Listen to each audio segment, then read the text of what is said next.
தன் தாயார் நினைவு நாளில் எம்ஜிஆர் பூஜை அறையில் தன் தாயார் படத்தை வைத்து வழிபடுவார். அன்று தன் தாயின் படத்திற்கு முன் சுமார் 1 மணி நேரம் அமர்ந்திருந்தார். சாம்பிராணி புகை பரவ கற்பூர கட்டிகளை குவித்து பெரிதாக எரிய விடுவார். தாயின் மீது அப்படி ஒரு பக்தி அவருக்கு.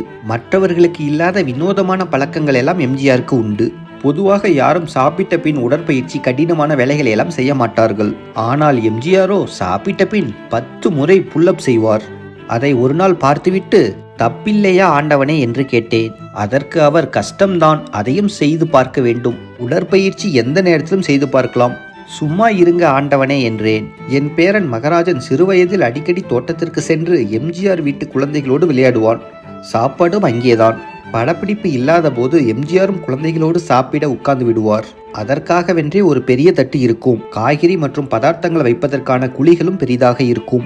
அதில் எல்லா வகைகளும் வைக்கப்படும். அந்த தட்டை சுற்றி எம்ஜிஆரும் குழந்தைகளும்